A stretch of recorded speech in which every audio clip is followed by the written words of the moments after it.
começando agora com o primeiro capítulo, um pouco de história de família. Gabriela Santi tinha 17 anos de idade e estava grávida de 3 meses quando se casou com Johnny Sônico Markhurst, piloto de testes da Boeing e herdeiro recente de modesta fortuna proveniente de uma casa de ferragens em Ohio. A cerimônia se deu em um hangar todo enfeitado de papel crepom, no campo de aviação Moffett, e foi testemunhada por vários amigos bêbados de Johnny Sônico. Noiva e noivo trocaram votos em pé, na asa de um jato de combate X-77. 2 meses antes de Gabriela dar à luz, essa mesma asa despencou do avião, a 800 milhas por hora, sobre o deserto de Mojave, com Johnny Sônico nos controles. Após a amarga querela de justiça com uma das ex-esposas do finado marido, Gabriela herdou sua propriedade. Em 7 de março de 1958, 9 dias antes do terceiro aniversário de Jonathan Adair Markhurst II, Gabriela o levou à represa Piomona para pescar bluegill e fazer um piquenique. Uma chuva repentina varreu o lago pouco antes do meio-dia, despachando os dois, correndo, de volta para o carro.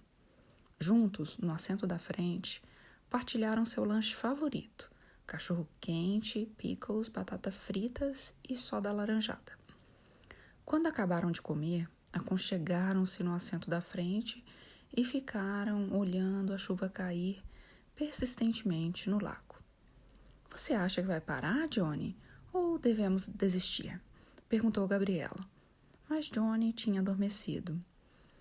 Quando Gabriela olhou novamente para o lago, havia um pato circulando pela chuva.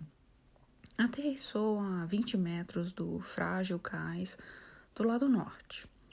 Minutos mais tarde, quando a chuva parou, Gabriela acomodou Johnny, ainda adormecido, no assento da frente. Juntou uns restos de sanduíche e foi ver se conseguia atrair o pato para mais perto, a fim de lhe dar o de comer. No fim do cais, ela escorregou na madeira lisa da chuva, sofreu um corte profundo na cabeça, rolou para a água e se afogou. Miúdo, como Jonathan Adair Markhurst II ficou conhecido, lembrava-se muito pouco da morte da mãe, mas o que permanecera em sua memória era vívido. Acordando sozinho no assento da frente do carro, gotas de chuva no para-brisa, chamando por ela. O quanto foi difícil abrir a porta, chamando por ela enquanto andava até o cais, chorando por ela. Restos de sanduíches encharcados, brechas podres no corrimão, a mãe flutuando, o rosto para baixo, como se estivesse procurando uma coisa que tivesse deixado cair no fundo do lago. Um pássaro enorme nadando ao redor de seu corpo. A explosão de água e asas quando ele gritou. Na memória distorcida de miúdo, abalada pelo choque do sofrimento, confundida e abafada pelo tempo, o pássaro de que se lembrava era um cisne imenso, majestoso, branco como um marshmallow. O pescoço elegantemente curvado, olhos cor de romã, sem fundo. Se soubesse que tinha sido um pato, talvez tivesse sido mais cuidadoso em encontrar Fup. No início de abril de 1878, no meio da pior seca jamais registrada nas colinas de Kentucky, Jackson Santi foi entregue à vida. 16 duros anos depois, ignorando as advertências dos parentes de que era uma desastrosa loucura, ele partiu, com 40 anos de atraso, para a corrida do ouro na Califórnia. Enquanto os últimos pés frios, obstinados, raspavam o fundo da serra, Jake tomou posse de um pequeno córrego a poucas horas de caminhada do melhor bordel de Angels Camp. Não chegou a encontrar um veio, mas tinha o bastante para, se fosse sensato, viver confortavelmente o resto da vida. Nos 2 anos seguintes, ele viajou a cavalo pela Califórnia. Sensato não era. 3 casamentos, o mais longo durou 7 semanas. Deram profundas dentadas nas suas economias. O jogo dava para cobrir a bebida, mas a bebida lhe proporcionava visões loucas. Sempre pronto a seguir sua luz interior, Jake investiu quantias generosas em aventuras altamente especulativas, aprendendo do jeito mais duro que, às vezes, quando se põe dinheiro na mesa, é tão somente para lhe dar um beijo de despedida. Seu 4º casamento durou 1 dia. Polly era uma bibliotecária de São Francisco. Infelizmente, a natureza prática que ele admirava nela e que esperava poder amainar sua própria intemperança foi levada até mesmo para o quarto nupcial. Quando ela abriu um livro e começou a ler, Jake fechou o negócio ali mesmo, em dinheiro vivo, recuperou parte do dinheiro jogando pôquer nos botecos das docas, mas a sorte logo esfriou. Ficou deslizando por algumas semanas. Daí, com menos de $1.000 que lhe sobravam no bolso, a sorte virou num jogo de apostas altas no Hotel Barberry. Ganhou $17.000 e a escritura de 450 hectares ao norte do rio Russian, no litoral. No dia seguinte, a cavalo, foi dar uma olhada. Foi conquistado pela cor do rio. Tinha a mesma claridade densa da esmeralda usada por Joe Kelso, o maluco. Era final de setembro e, onde os raios de sol penetravam na abóbada das sequoias, tocando a água, ele vislumbrou o lampejo brilhante dos salmões, movendo-se rio acima para a desova. O cavalo, coberto até a barriga por samambaias douradas, cavalgou ao longo do rio até não poder mais, tomando atenção a direção do rio Gualala. Sua propriedade ficava ao fim do longo dorso de uma montanha, com os 2 lados densamente cobertos por sequoias e pinheiros. Havia uma casinha com 2 cômodos grandes, à sombra de uma imensa nogueira. Na tardinha quieta, podia ouvir o mar, a 12 quilômetros de distância. Considerou-se em casa. Investiu em ovelhas e por 3 anos obteve lucro decente, até que uma epidemia acabou com o rebanho. Considerou a perda um ato de Deus, que apenas coincidiu com o seu tédio crescente. Vendeu 50 hectares por um bom dinheiro e passou a melhor parte das 3 décadas seguintes viajando pelos estados do oeste, jogando cartas. Não ficou rico, mas conseguiu se virar. Com 61 anos de idade, casou-se pela última vez. Ela era a robusta filha de um cerealista de Sacramento, e foi a coisa mais próxima do amor que ele já tinha chegado. Voltaram ao rancho no litoral e criaram cavalos. O casamento durou 15 meses e produziu a única criança que ele procriou. 3 meses depois do nascimento de Gabriela, sua mulher fugiu com um vendedor de sapatos de Fort Bragg, levando consigo o bebê. Jake vendeu os cavalos e tornou a vagabundear, desencorajado, mas não profundamente magoado. Uma noite, jogando cartas em Nevada City, ele foi até um beco para mijar e viu um velho índio deitado, meio amassado contra o muro.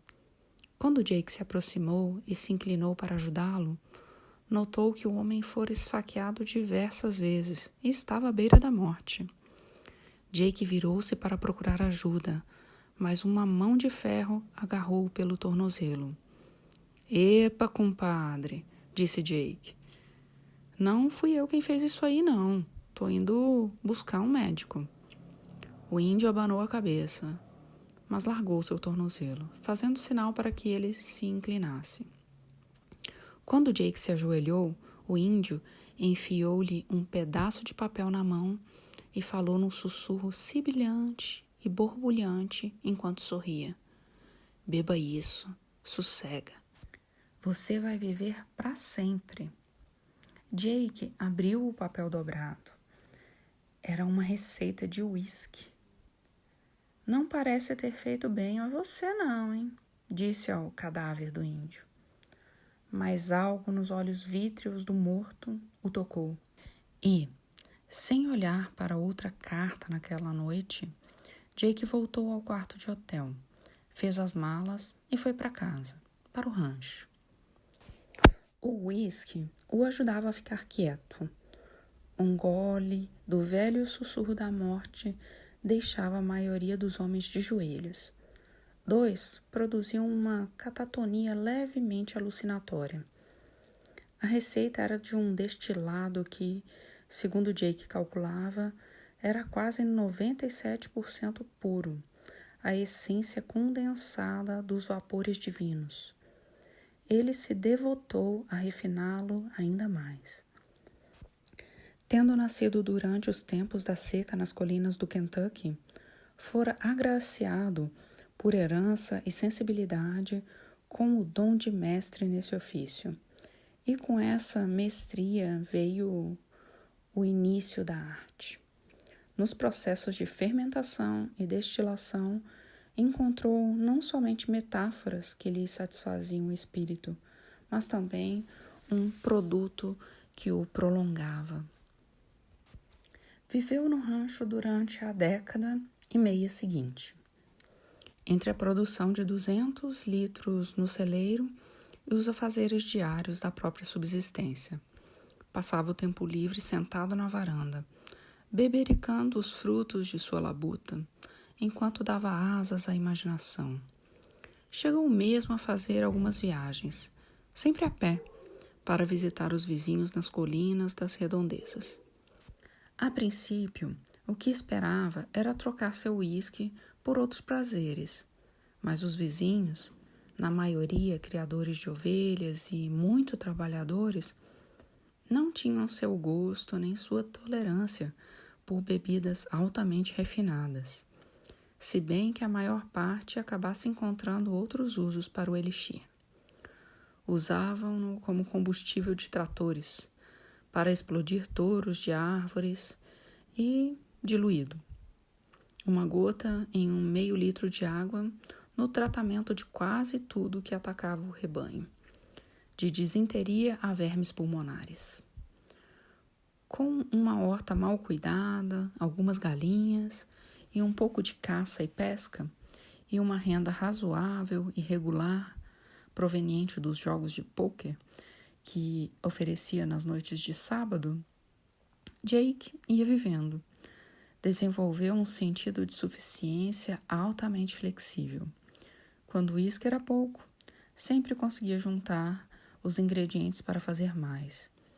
E ignorava bonachonamente qualquer coisa que lhe parecesse além de suas necessidades de satisfação imediata. Conservava-se um homem de necessidades simples, e isso o ajudava.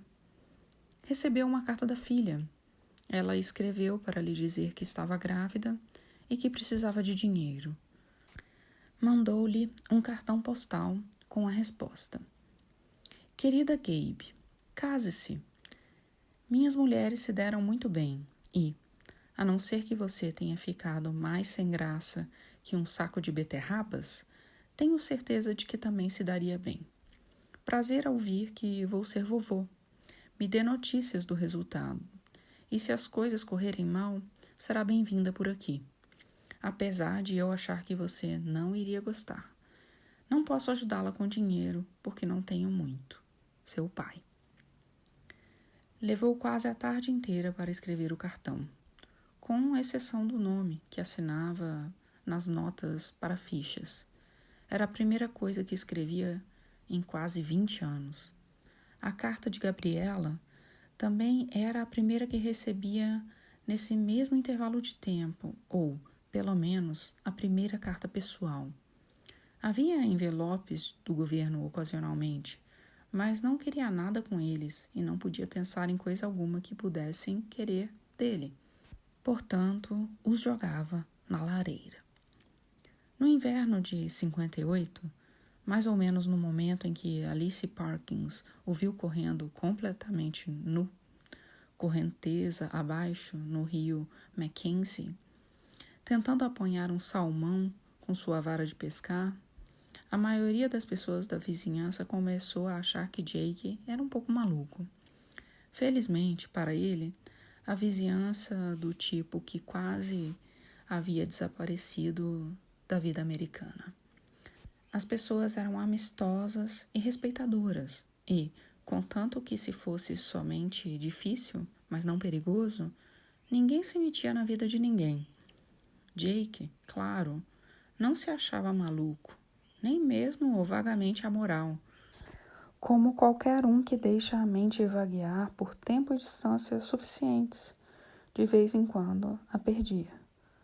Cada vez mais convencido de sua imortalidade desabrochante, Jake não tinha pressa em encontrá-la. Acreditava ter tempo de sobra.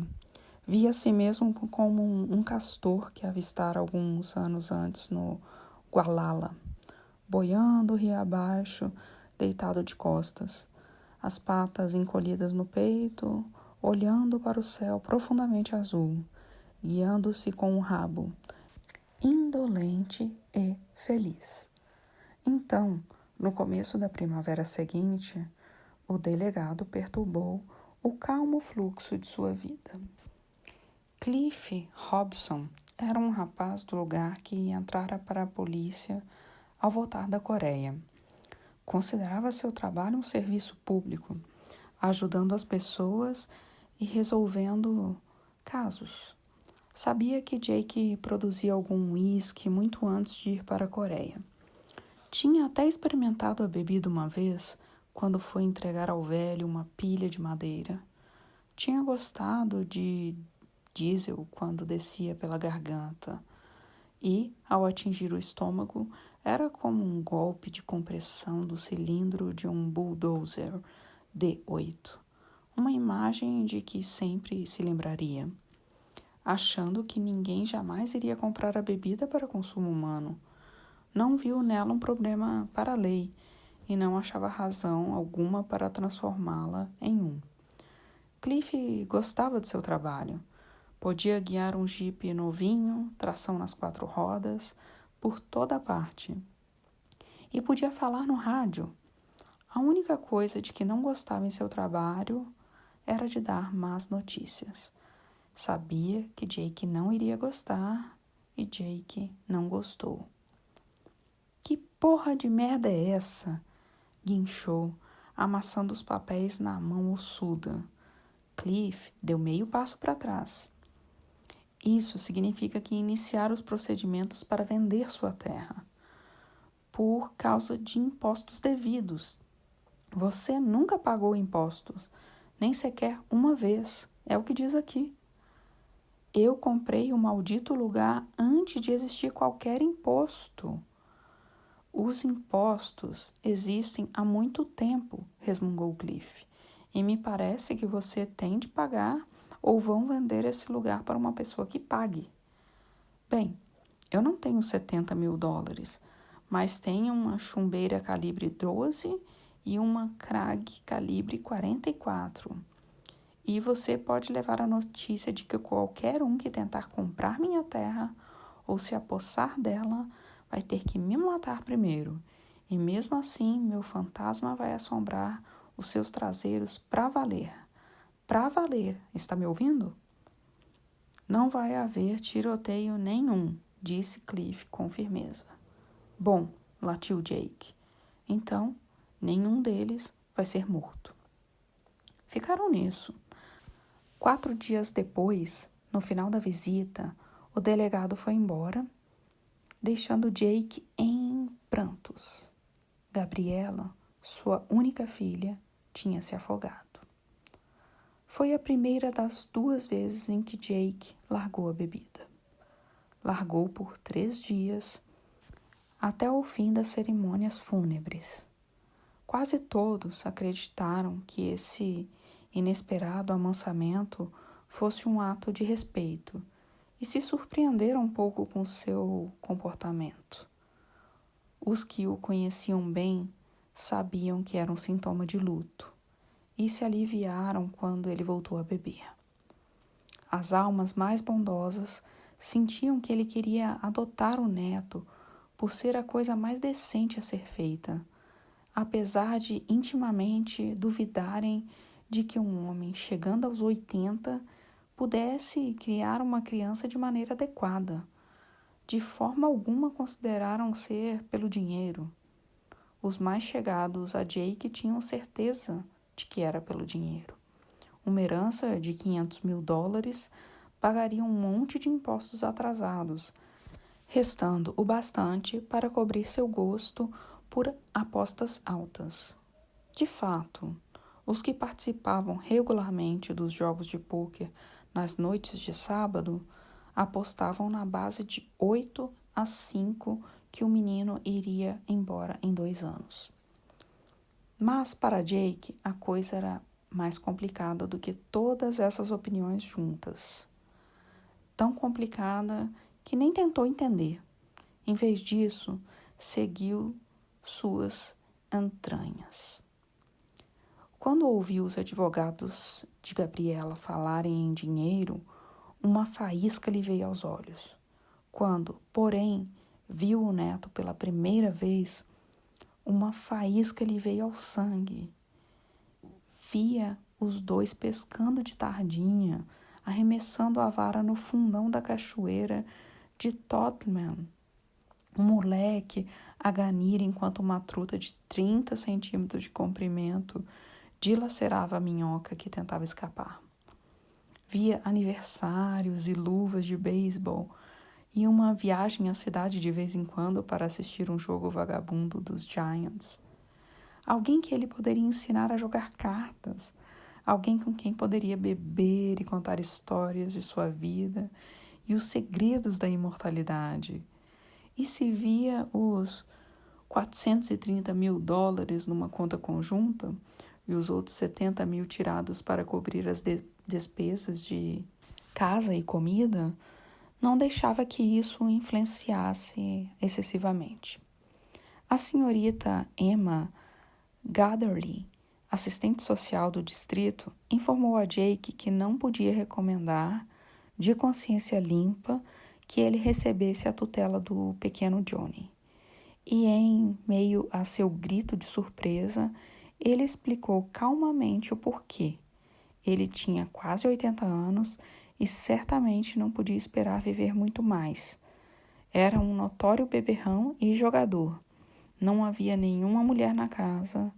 Sua terra ia ser vendida para pagar impostos atrasados e, francamente, à luz da herança substancial, seus motivos eram suspeitos. Jake, chovendo saliva e pontuando suas respostas com golpes na serra de carne que agitava como um florete na mão esquerda, informou-a, replicando, que 79 anos não eram merda nenhuma para um imortal, que bebida e apostas transformavam meninos em homens, e que, de fato, havia uma fêmea na casa, uma cadelinha nova chamada Noki, que ele pretendia de todo o coração passar a escritura do rancho para o neto como garantia do empréstimo antecipado, que os motivos dele não eram da sua conta porra nenhuma e que ele estava totalmente preparado para ir às últimas consequências se ela tentasse interferir, prometendo que seu penúltimo ato seria recorrer à Suprema Corte e o último estrangulá-la com as próprias mãos. Expulsou-a porta fora com a serra de carne, mas não conseguiu que recuasse. Na manhã seguinte, ainda fazendo chover pragas à memória da sua presença, Jake pegou os $632 que ainda tinha de seus, fez a mala com uma muda de roupa e 9 garrafas do velho sussurro da morte e pôs o pé na estrada para jogar cartas. Os jogadores das salas de jogo no litoral norte ainda falam do assunto com o mesmo tom com que se comenta o incêndio de 41. Sua idade e sua ferocidade eram intimidantes, mas era a sua puta sorte, simples, descarada, abençoada e inalterada, que limpava as mesas. Em 3 meses ele ganhou aproximadamente $90 mil. E cada vez que saía de uma cidade, mandava um cheque pelo correio para a firma Destripa, Corta e Congela, de São Francisco. Um grupo de advogados brilhantes e sem escrúpulos, especializado em casos de tutela e que reagia a cada cheque como as piranhas ao sangue, liberando mais frenesi de intimidações, requerimentos e processos judiciais.